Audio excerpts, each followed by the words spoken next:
My name is Hannah Fulrider, and I will be talking a little bit about the history of Christianity in Spain today. So, most of the religious history in Spain has been characterized by heavy Muslim and Catholic roots established deep in the country. Before the Protestant Reformation, medieval Spain had a constant warfare between Muslims and Christians. As the Muslims began to gain more and more power, many Jews and Christians were faced with the choice of death, conversion, or immigration, and most chose to leave the country. But by 1250, most of the Iberian Peninsula was back to Christian rule except for Granada, which was a main city in Spain that would last until 1492. Although Christianity was dominant again, Muslim culture had a lasting effect in Spanish technology, culture, and society, and that is seen even still today in Spain. Around 1480, the Catholic monarchs Ferdinand II and Isabella I created the Spanish Inquisition. The purpose of the Inquisition was intended to maintain Catholic orthodoxy and to replace papal control with monarch control.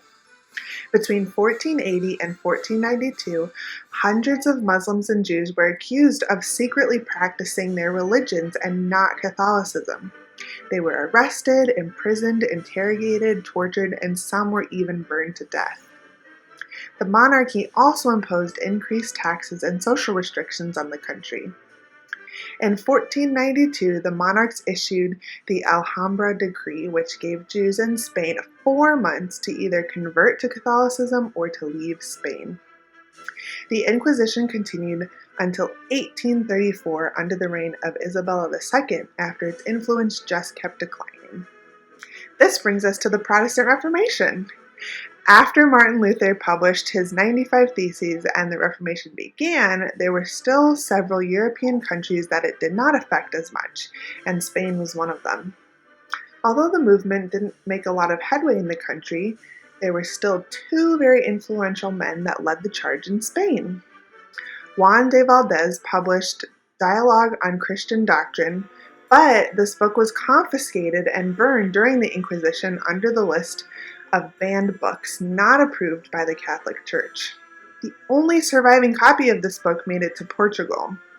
Valdez fled to Italy and continued to preach his ideas there. Juan Perez de Pineda worked on the Spanish translation of the Greek New Testament in Spain. However, he got caught and was able to flee to Geneva.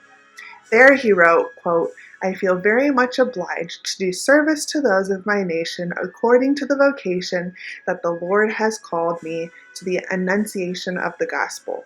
It seems there is no other way to complete this task than to give the New Testament in my own language." End quote. In 1527, Philip II of Spain was born, and he eventually became king. Philip saw himself as a champion of Catholicism, both against the Muslim Empire and against the Protestants as well.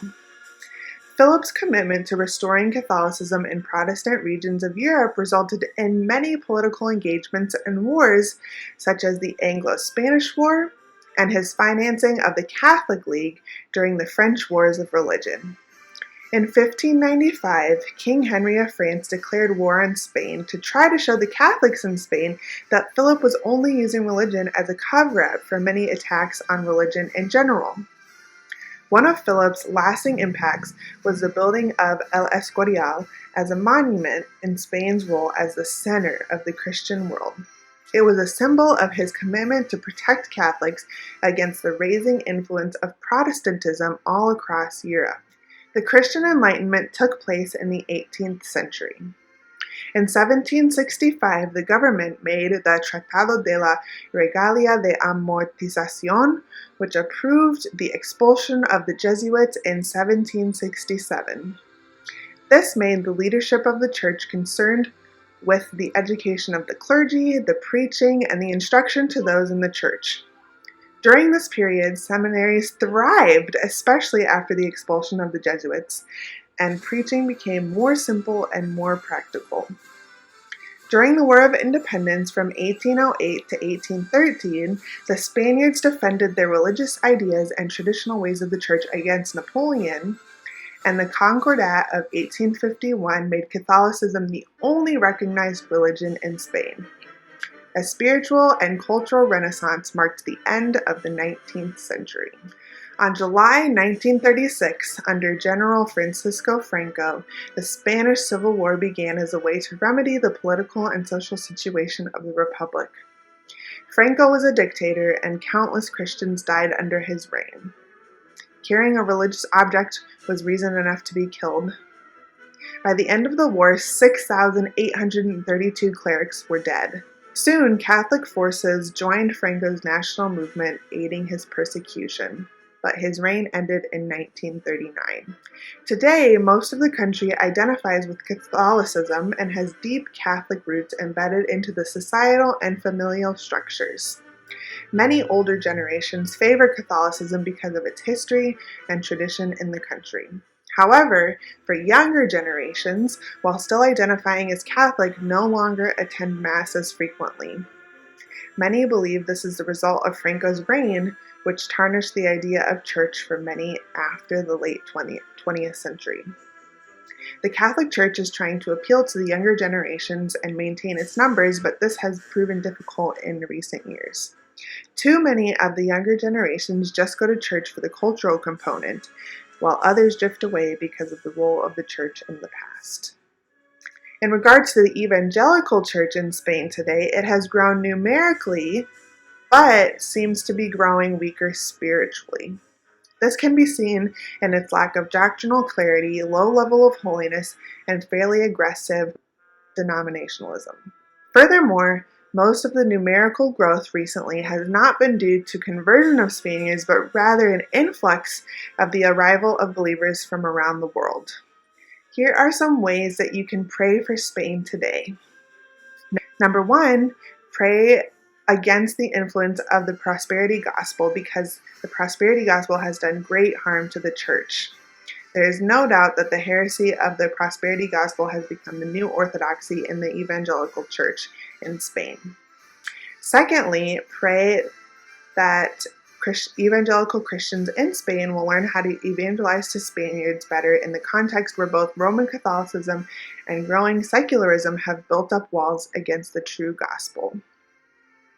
I would just like to end our time today by praying together for Spain. Dear Jesus, thank you so much for allowing me this opportunity to speak a little bit about Spain and a little bit about the history of your church in it. I pray that in this increasingly Catholic country with deep roots in Catholicism, that you will reign and that your word will be proclaimed. I pray for the evangelical church specifically, that you will give them guidance and you will give them strength so that they can go out into their neighborhoods and into their workplaces and into the places around them to proclaim your name, and that your word and your truth will be heard. I pray for everybody listening right now that you will bless their day and bless them as they continue in their walk with you. Amen. Thank you so much for listening, guys, and I hope you learned just a little bit more about the history of Christianity in Spain.